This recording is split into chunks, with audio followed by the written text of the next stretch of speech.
नमस्कार, FM news देख रहे हैं आप। मैं हूं आपके साथ अंजलि सिंह। विपक्ष का अरमान, सरकार का फरमान। जी हां, योगी सरकार ने आवारा पशुओं को लेकर एक बड़ा फैसला लिया है। गायों को दूध देना बंद कर देने के बाद बेसहारा छोड़ देने वालों के खिलाफ सरकार सख्त कार्रवाई करेगी। गायों के इस फैसले को लेकर तमाम प्रतिक्रियाएं भी आई, लेकिन उससे पहले एक रिपोर्ट देखिए, फिर हम चर्चा करते हैं।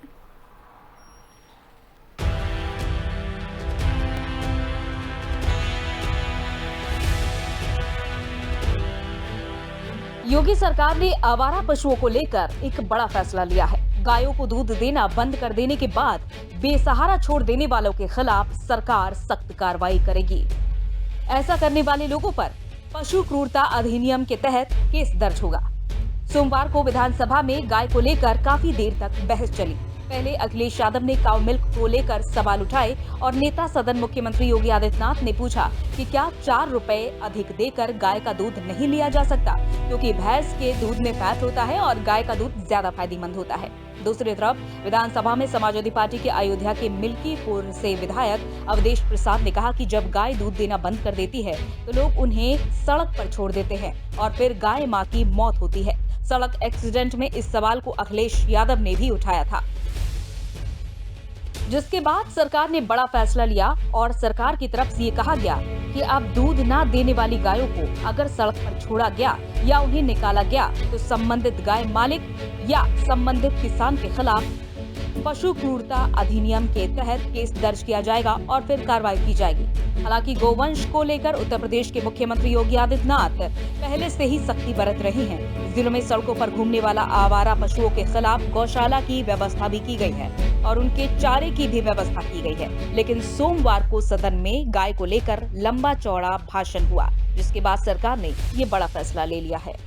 हालांकि अभी तक इस फैसले को लेकर कोई शासनादेश जारी नहीं हुआ। Special desk, FM news.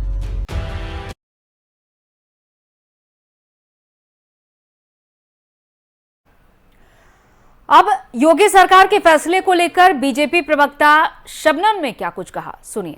माननीय पशुपालन मंत्री जी ने आज एक बयान दिया है कि किसान कभी कसाई नहीं हो सकता। निश्चित तौर पे किसान अन्नदाता होता है। अगर वो पशुओं को पालता है तो पशुओं की सेवा भी जीवन पर्यंत करता है। हमारे देश में गाय को माता माना जाता है और लक्ष्मी के तौर पे गाय की सेवा उसको पालते हैं जब किसान भाई, तो उसकी सेवा जीवन पर्यंत करते हैं। भले ही वो गाय जब दूध देना बंद कर देती हैं तो भी उनकी सेवा वो लगातार करते रहते हैं। लेकिन ये दुर्भाग्य की बात है कि कुछ लोग गायों को पालते हैं और जब तक वो दूध देती है उसकी सेवा करते हैं और उसके बाद उसे घर से बाहर छोड़ देते हैं और छोटे जानवर की तरह वो कचरा आदि खाने के लिए बाध्य हो जाती है। सरकार ने इस पर कड़ा रुख दिखाते हुए कहा है कि जो भी गायों को इस तरीके से पालने के बाद छोड़ देते हैं, उसके इस पड़ाव पे जब वो लाभदायक नहीं रह जाती उनके लिए, तो ऐसे लोगों पे कड़ी कार्रवाई होगी, उन पे मुकदमा भी लिखा जा सकता है। मुझे लगता है ये सराहनीय कदम है, क्योंकि मानव भी अगर मानवता ना दिखाए तो फिर जानवर से हम क्या अपेक्षा कर सकते हैं। माननीय और आइए अब लोगों की प्रतिक्रियाएं भी देखते हैं कि लोगों का क्या कुछ कहना है इस फैसले को लेकर। ज़्यादा से ज़्यादा गौशाला होनी चाहिए, उसमें खाने पीने की पूरी व्यवस्था होनी चाहिए और हर गौशाला में उनकी सुरक्षा होनी चाहिए। और मैंने कई जगह देखा है गौशालाओं में व्यवस्था अच्छी रही है, गंदगी ज़्यादा है, चारे की व्यवस्था रही है और छोड़ने की बात ऐसी रही, जब वो गाय का दूध महंगा बिकने लगेगा तो लोग क्यों छोड़ेंगे, उसे छोड़ेंगे ही नहीं। और दूसरी तीसरी बात यह है, गाय ऐसे छोड़कर नुकसान हो रहा है। नुकसान ये हो रहा है, लोग इतनी मेहनत कर रहे हैं किसान लोग और उनकी फसलों को गाय बर्बाद कर रही हैं। तो इसलिए ज़्यादा से ज़्यादा गौशाला होंगी उसमें इनका प्रवेश होना चाहिए। जगह जगह जो छूटी हुई होती हैं उन्हें भी गौशाला में ही ले जाकर रखना चाहिए, जिससे कि उनका ये बोलते हैं कि इनका लोग कुछ गलत प्रयोग जो कसाई लोग हैं कर रहे हैं तो वो होने से बचेंगे। गौशाला बनवा दिया और वो मतलब उसमें सेवा मिलनी चाहिए। कर दो इन्हें, एक बार समझा दो पहले बीच। तो आप एक बार बताइए, तो जो अगर मुकदमा कायम होता किसी किसान के ऊपर तो उसको किस नज़रिए से देखें आप? वो तो गलत बात है। मुकदमा किसान के ऊपर क्यों होना चाहिए? किसान को भी नहीं होना चाहिए मुकदमा। किसान तो मजबूर है, सर परेशान है। बाजरा बोल रहे हैं, नाच बोल रहे हैं, खा रहे हैं बेचारे, डंगर बेचारे इतने परेशान है सब। खाने सबको परेशान है, सब ढूंढने करते, खेतों में कुछ नहीं है, कोई भी चीज़ नहीं है। सोचते डंडा लग रखा था और बाहर जा रहे हैं सब इधर करके। 2-3 गाँव मैंने पकड़ा, अपनी खुदा पाल रहा हूँ, सेवा कर रहा हूँ, हाथ पाल में कीड़ा पड़ गया, मतलब इलाज कराया है मैंने। मोदी सरकार के वहाँ मैंने भेजा है जाके, मतलब नेट पे डाल दिया मैंने। वो भी वहाँ मुआवजा भी नहीं मिला अभी तक, कुछ नहीं मिला अभी तक। अगर गाय दूध नहीं देती है और उसको किसान छोड़ता है, किसान गाय को छोड़ता है, लेकिन आपने पूरे कहीं पर भी देख लीजिएगा, कोई भी एक भैंस आपको छुट्टी मतलब मिलेगी नहीं, आपको बकरी नहीं मिलेगी। तो गाय क्यों मिलेगी? क्योंकि गाय का कोई प्रयोग नहीं रहेगा। और किसान के लिए जो गलत तरीका ये बना दिया गया है कि किसान जिम्मेदार होगा, छोड़ेगा नहीं, ज़बरदस्ती पालेगा। कि सरकार को ये चाहिए, क्योंकि सरकार ने आवारा गोवंश को पालने वाले के लिए एक योजना चलाई है कि 30 रुपये प्रति पशु के हिसाब से किसान को मिलते हैं। तो वो आवारा गोवंश के बजाय जो किसान के घर में गोवंश पाल रहा है किसान, उसको उसका मतलब वो 30 रुपये प्रति दिन के हिसाब से मिलें। और दूसरी चीज़, कोई गाय कहीं पर भी मतलब कहते हैं ना तो आवारा घूमेगी और ना कोई उसका वध कर सकेगा। बस सिर्फ एक काम कर दिया जाए, जितने भी सरकारी विभाग हैं और उनके जो कैंटीनें हैं उसमें सिर्फ एक शर्त रख दी जाए कि यहाँ पर जो है सिर्फ गाय का दूध, घी वगैरह का ही इस्तेमाल किया जाएगा। और सरकारी अफसरों को अपने घर में गाय का दूध और गाय का घी ही इस्तेमाल करना होगा।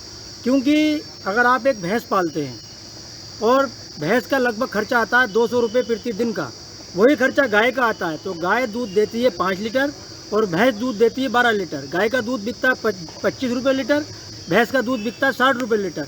तो यही फ़र्क है, इस मानसिकता को बदलना होगा। क्योंकि गाय के दूध का इस्तेमाल आप बढ़ा दीजिए, गाय का कोई वध नहीं कर सकता और गाय को कोई छुट्टा नहीं छोड़ेगा।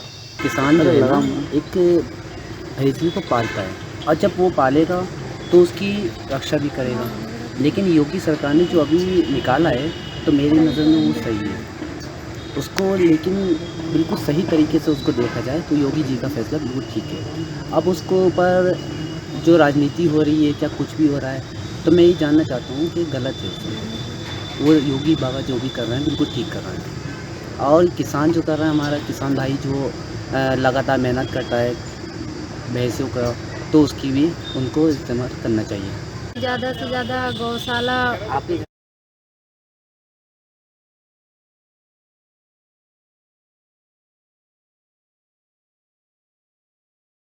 ज्यादा उठा था, आवारा पशुओं का मुद्दा काफी ज्यादा उठा था। गोवंशों के लिए योगी सरकार के अब तक के बड़े फैसले। गोवंश की रक्षा के लिए सबसे अधिक बजट का प्रावधान करने वाला पहला प्रदेश बना है उत्तर प्रदेश। गोवंशों के लिए अभी तक कई बड़े कदम उठाए गए। 2019 में यूपी की योगी सरकार ने गोरक्षा के लिए 631 करोड़ रुपए का बजट पारित किया था।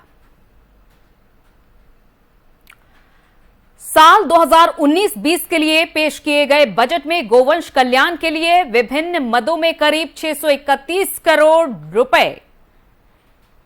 इसकी व्यवस्था की गई थी।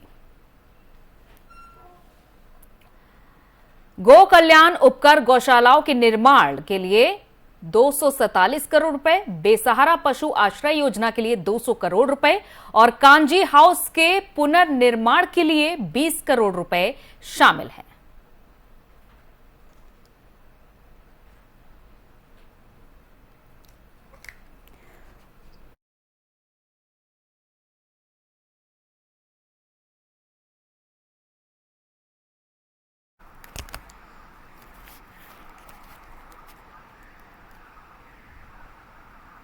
तो आवारा पशुओं का मुद्दा विधानसभा चुनाव के दौरान भी उठा और सोमवार को कार्यवाही के दौरान भी समाजवादी पार्टी की ओर से उठाया गया। और इसके बाद योगी सरकार ने यह फैसला लिया कि अगर दूध ना देने वाली गाय को यूं ही बेसहारा सड़क पर छोड़ दिया गया तो पशु क्रूरता अधिनियम के तहत कार्रवाई की जाएगी। और इस मुद्दे पर चर्चा करने के लिए हमारे साथ मेहमान जुड़ चुके हैं। तारुफ कराते हैं आपका। बीजेपी नेता देवेंद्र प्रमुख जी जुड़ चुके हैं और सपा प्रवक्ता कपिल श्रीवास्तव जी जुड़ चुके हैं। आप दोनों का बहुत बहुत स्वागत है आप इस चर्चा में। आप तक हमारी आवाज पहुंच पा रही है? जी जी पहुंच रहे जी। सबसे पहले मैं आती हूं कपिल जी के पास। कपिल जी, ये बड़ा फैसला लिया गया है सरकार की ओर से कि अब अगर कोई भी पशु सड़क पर घूमता हुआ पाया गया तो कार्रवाई की जाएगी किसान के खिलाफ। क्या कहेंगे आप? देखिए, अभी तक आपने ये बताया था कि 2019-2020 में कितना बजट दिया गया, किस किस मद में गौशालाओं के लिए दिया, कानवी हाउस के लिए दिया गया, उनके आहार के लिए दिया गया, उनके शेल्टर के लिए दिया गया, और अभी इस बजट में भी 100 करोड़ रुपए दिया गया। तो जब सरकार इतना पैसा खर्च कर रही है तो ये छुट्टा पशु रोड पर क्यों है? किसान, अगर किसी किसान की गाय दूध देना बंद कर देती है या बछड़ा पैदा हो जाता है तो तमाम किसान जो है उसको कहां से बैठा के खिलाएंगे? जिनको योगी सरकार 15 करोड़ लोगों को उत्तर प्रदेश में 5 किलो अनाज खिला रही है, वो तो इतने गरीब हो चुके हैं। ले लिया ना, अब तो बड़ा फैसला ले लिया। आप यही तो चाहते थे कि मुद्दा उठाया जाए और सरकार इस पर अपनी प्रतिक्रिया जरूर दे। तो जैसे ही सोमवार को अखिलेश यादव ने ये मुद्दा उठाया वैसे ही ये फैसला आता है। तो ये फैसला किसानों के तो विरुद्ध हो जाता है ना। हम कह रहे हैं इतना पैसा आप खर्च अगर कर रहे हैं जितना आपने बजट में दिखाया, इसके मतलब भ्रष्टाचार हो रहा। और अगर भ्रष्टाचार ना हो रहा होता तो बांदा के अंदर जो है जिंदा गाड़े जो है वो गाड़ रहे होते क्या ये, या लखनऊ के अंदर मरनी पटरी पड़ी होती। उत्तर प्रदेश में तमाम गौशालाएं हैं जहां पटरी पड़ी है और आप लोगों ने कवर करके उसे दिखाया है।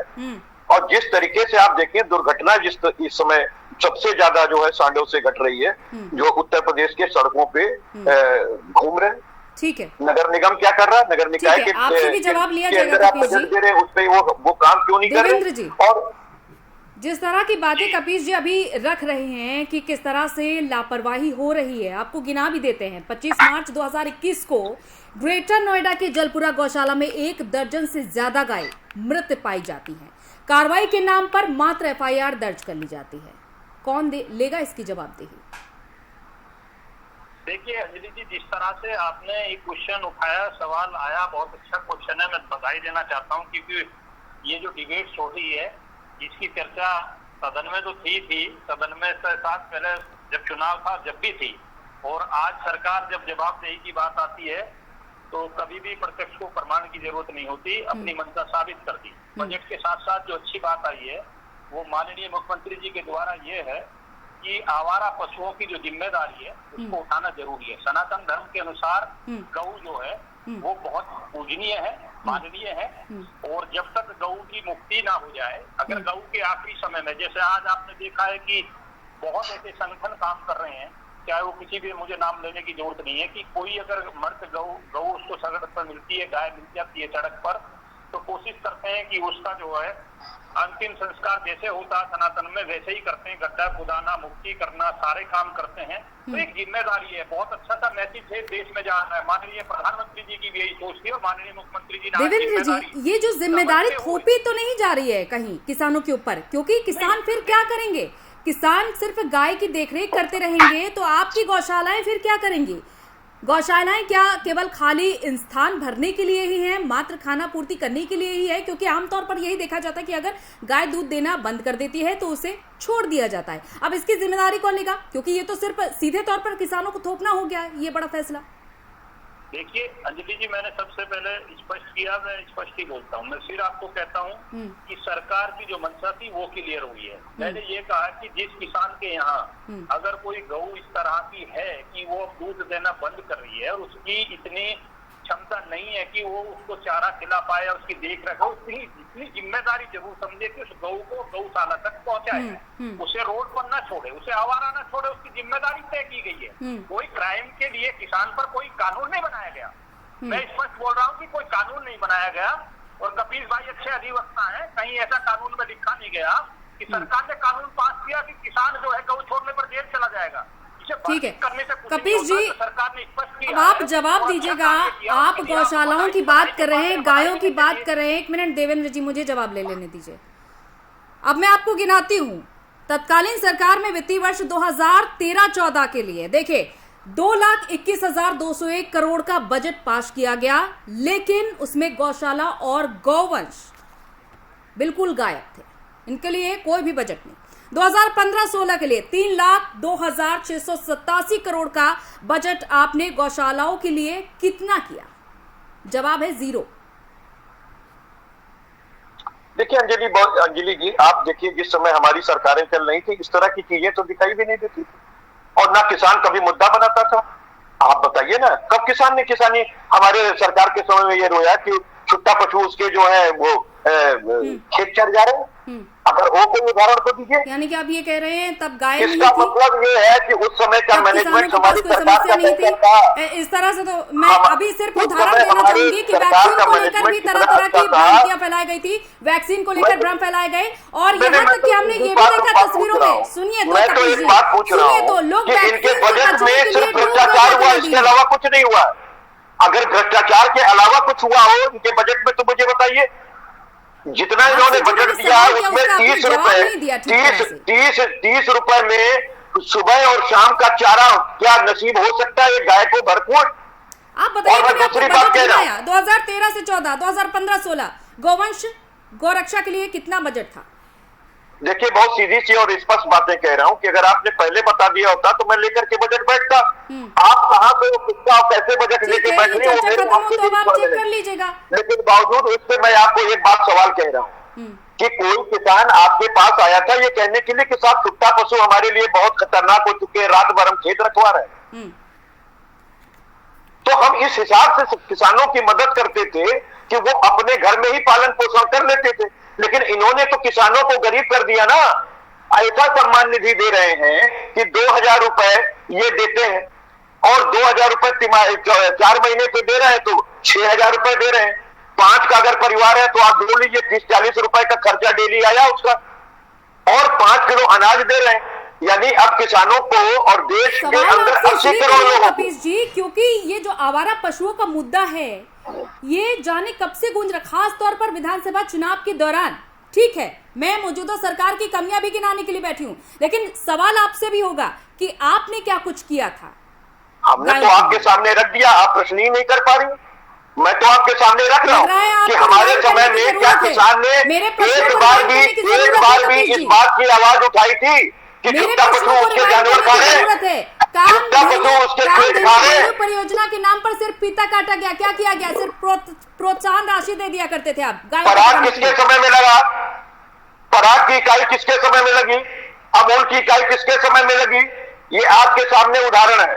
और मैं जो आपसे पूछ रहा हूँ इनसे पूछिए कि हमारे समय में किसान जो है वो ये क्यों नहीं शिकायत करता था जब आप कि उसके छुट्टे गाँव जो छुट्टे गौशाला के नाम पर गाय खा जा रहे। ठीक है, एक भी क्या कंप्लेंट हमारे समय में आई? इसका मतलब ये था कि हमारे समय में किसान समृद्ध था, इस वजह से वो अपने पशुओं को छोड़ता नहीं था, वो पाल लेता था, समृद्ध था। ठीक है, बिल्कुल था। देवेंद्र जी, पहले तो आपसे यही सवाल कि कपीश जी का कहना है कि किसान उनके समय में समृद्ध था, अब आप इसका जवाब दीजिए पहले। नहीं, ये तो बहुत अच्छा क्वेश्चन आया कपीश जी की तरफ से। अगर उनके समय में कौन सा लंबा चौड़ा समय है तो किसान 60 वर्षों से दुखी था। आप किसके 5 वर्ष हमसे पहले गुजार दी आप लोगों ने। अगर समर्थ था तो हमारे समय में सड़कों पर आने की क्या जरूरत पड़ गई, या आज स्थिति इतनी खराब कैसे हो गई? हमने तो सुधार ही किया। आपसे आंकड़े अगर आपका निकाल कर देखिए अंजलि जी तो हमारे तो हर चीज में किसान के लिए हमने हर चीज ज्यादा की है। और रही बात एक गौ कसिंग की जो बात है, मुझे कहनी नहीं चाहिए, चैनल पर बैठकर कह रहा हूँ, वो बंद हो गई और कपीश जी को मिर्ची लगने लगेगी कि इनकी सरकार में जो बिजनेस हुआ करता था गौओं का वो बंद हो गया। इस वजह से इन्हें सड़कों पर गौ की स्थिति यहाँ आवारा पशुओं की नजर आ रही है। इनके समय ये बिजनेस हुआ करता है इनके सरकार के मंत्रियों के। लेकिन अब आपसे तो यही उम्मीद है ना देवेंद्र जी कि आप स्थिति सुधर जाए। सरकार से तो अब यही उम्मीद है कि स्थिति सुधर जाए। अब देखिए, गौशाला के नाम पर लाखों खर्च किए जा रहे हैं। एक और स्थिति आपको बताती हूँ देवेंद्र जी, रायबरेली जिले के सोलन क्षेत्र में भवानीपुर में एक गौशाला है और यहाँ पर 20 गाय मर चुकी थी। जानवरों की देखरेख अगर अच्छी तरीके से हो रही होती तो ये स्थिति नहीं होती। आप सवाल कर रहे हैं समाजवादी पार्टी से कि आपने क्या किया, आपके समय में बिजनेस होते थे, लेकिन अब जो संरक्षण दिया जा रहा है गायों को, क्या वो पूरी तरीके से सही से दिया जा रहा है? नहीं, पूरी तरह से सही दिया जा रहा है अंजलि जी, पूरा प्रयास किया जा रहा है। मैं वही कह रहा हूँ, जो सरकार ने आज एक आपने कहा है कि किसान की जो जिम्मेदारी तय की गई है, वो जो चीज आपने उठाई है उसी के लिए जिम्मेदारी तय की गई है। और जिम्मेदारी तरीके से की गई है। जिम्मेदारी इसलिए लगाई गई है कि जब एक किसान के पास पशु की स्थिति इस तरह की हो जाए कि वो मरण स्थिति में आ जाए, तो उसे कहीं ना कहीं वो उसका मुक्ति का मार्ग खोले, सड़क पर न छोड़े, आवारा न छोड़े, उसकी दुर्दशा ना हो। अगर वो कहीं जाएगा भी, आप ज्यादातर जो है हमारी सरकार में जो गौशालाओं की बात हुई है, जिस पर हमारी सरकार काम भी कर रही है, आप गौशालाओं की स्थिति उठाकर देखिए, हिम्मत उठाई है पहली बार किसी ने देश के सबसे बड़े प्रदेश में कि गौ की दुर्गति बचाकर और गौ को संरक्षण देकर एक मैसेज दिया पूरे देश में। हमारी जो इसमें आप बड़ाई मत करिए, लेकिन गौ के हिसाब से आप इस चीज को स्वीकार करें विपक्ष भी कि हमने हिम्मत जुटाकर गौ की स्थिति को सुधारा है। और गौ जो है, मैं फिर उसे पशुओं से अलग ले जाता हूँ, फिर आता हूँ, हमारे लोग फिर उसे घुमा देते हैं डिबेट को कि गौ, फिर कहता हूँ, पूजनीय है, सनातन धर्म की जड़ है। गौ पर बोलना बहुत आसान काम नहीं है, उस पर जिम्मेदारी वही तो मैं कह रही हूँ देवेंद्र जी, आप कहते हैं गाय हमारी माता है, लेकिन गाय तो मर रही हैं, गौशालाओं में गाय मर रही हैं। आप किसानों की तो बात ही हटा दीजिए।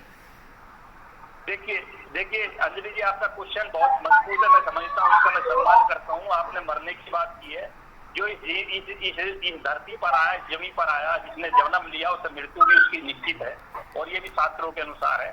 गाय मरना अलग बात है, गाय की दुर्दिशा होना, जब समय पूरा हो जाए, अगर उसकी मृत्यु हो तो उसकी मृत्यु लोग में वो जा रही है, उसका समय पूरा हुआ, उससे कोई दिक्कत नहीं है। लेकिन उसकी ये क्या कोई तारीख निर्धारित होती है कि 20 गाय एक साथ मरेंगी? जिम्मेदारी से हट जाए देवेंद्र जी, गलत है। उसके लिए जो है कोई भी जिम्मेदार हो। अरे बादा में जिंदा गाय डाल दी गई थी, मरी नहीं थी, गड्ढे में डाल करके कापा जा रहा था, पोता जा रहा था उसको। ये वीडियो सामने आए आपके। अब बताइए देवेंद्र जी, जवाब दीजिएगा कपिश जी की बात में। जिंदा दफनाया जा रहा था। दोहराएं एक बार। उनका ये कहना है कि गाय को जिंदा दफनाया जा रहा था, सांसें चल रही थी, उसको दफनाया जा रहा था। मैं तो इस पर स्पष्टीकरण दे चुका हूँ, क्योंकि उसका चारा फिर जो है वो भ्रष्टाचार के भेद कर सके। चर्चा होगी। मैं कहता हूँ लाखों गौओं को दफनाने काटा जाता था, और वो भी जन्म लेने के 7 या 2 साल बाद तक। अरे क्या भाई, गजब के व्यक्ति हैं। का काम किया भारतीय जनता पार्टी ने। सनातन को, ये सनातन 80 करोड़ 100 करोड़ की बात वैसे ही नहीं करते हम, बहुत तरह से इंगित हुआ है, कई बार मन को। सनातन धर्म क्या कहता है? दुखी होकर सनातन धर्म क्या कहता है? माता पिता की सेवा मत करो। आज देश में आपके नेता तो माता पिता की सेवा नहीं करते, तो गैया की कहां से सेवा करें? गौ की मुख्य भूमिका है। अंजलि जी, मैं दावे के साथ बोल रहा हूँ, केनत पर बैठकर बड़ी बात बोल रहा हूँ। कपिल जी आप बैठे हैं, उस बात को हम स्वीकार करते हैं। चलिए, खैर बहुत बहुत शुक्रिया हमारे साथ जुड़ने के लिए, तमाम बातचीत करने के लिए। लेकिन नतीजा सिर्फ यही समझा जाए, सरकार कोई भी हो, वादे दावे तमाम तरह के किए जाते हैं, चाहे मौजूदा सरकार की स्थिति की बात कर ले, फैसलों की बात कर ले, कोशिशें हर तरह से की गई, लेकिन धरातल पर वो नतीजा नहीं देखा जा रहा है जो जनता को उम्मीद होती है।